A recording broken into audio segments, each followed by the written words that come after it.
போய் நிறைய இருக்கிறதுனால அள்ளிட்டு வந்துட்டோம். பாருங்கள் என்னென்ன காயை வாங்கி வச்சுருக்கோன்னு. ஆனால் ஃப்ரிட்ஜிலலாம் எதுவுமே நாங்கள் வைக்க மாட்டோம். ஏன்னா ஃப்ரிட்ஜே இல்லை. அதுதான் ஃபஸ்ட்டு ரீசன்.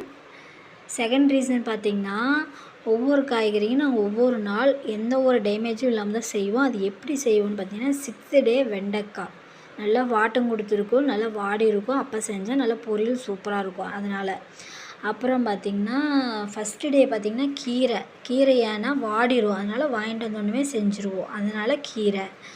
அப்புறம் பார்த்திங்கன்னா கத்திரிக்காய் சாம்பாருக்கு, செகண்ட் டே சாம்பாருக்கு. அப்புறம் உருளைக்கிழங்கு எப்போ வேணால் செஞ்சுக்கலாம். குழம்புக்கே எது இல்லைனாலும் உருளைக்கிழங்கு வச்சா அழுகாது. அதனால் இதை எப்போ வேணால் செஞ்சுக்கலாம். Beetroot 3rd day, cauliflower 4th day night chilli செஞ்சு சாப்பிட்லாம். அப்புறம் தக்காளி எல்லா காய்கறிகளுக்கும் தேவையான ஒன்று, முக்கியமான ஒன்றும். எங்கள் ஊரில் கிலோ 10 ரூபான்னு போகுது. உங்கள் ஊரில் எவ்வளோன்னு சொல்லிட்டு கமெண்ட்டில் சொல்லுங்கள். நம்ம சேனலை சப்ஸ்கிரைப் பண்ணிடுங்க.